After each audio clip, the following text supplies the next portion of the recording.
ওই সিস্টেমে দেখতে চেয়েছিলাম। যে দায়িত্ব পালন করতে পারবে না সে সসম্মানে চেয়ার ছেড়ে চলে যাবে, ফেসবুকে এসে কোনো পোস্ট বা মায়া কান্না করবে না।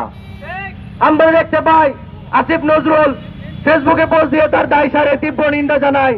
আমরা দেখতে পাই সরকারের অংশ হয়ে এক উপদেষ্টা সরকারকে দায় দেয়।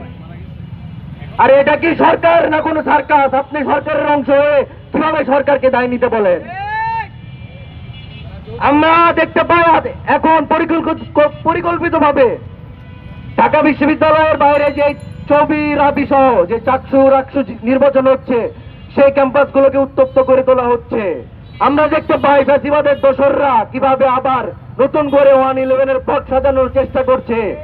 সেনাপ্রধান এখন যমুনায় জরুরি বৈঠক করছে।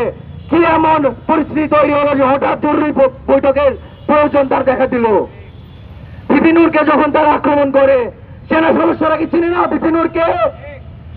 19 সালে ডাকসুর বিপি নূরকে তারা চিনে না, তারা বেধড়ক মারপিট করে আইসিইউতে পাঠিয়ে দেয়। আর এখন চট্টগ্রামে পরিস্থিতি সামাল না দিতে পেরে তারা জরুরি বৈঠক ডাকে। আমরা ঢাকা বিশ্ববিদ্যালয়ে জাগ্রত ও সচেতন শিক্ষার্থীরা কোনোভাবে আরেকটি 1-11 হতে দিব না। আমরা 24-এর মতোই যে কোনো দেশ বিরোধী ষড়যন্ত্রকে রাজপথে নেমে ঘুরিয়ে দেব।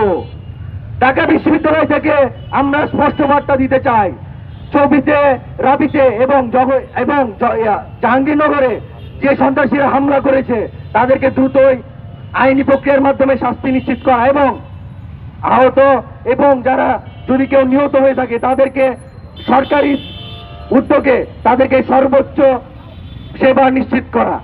ধন্যবাদ।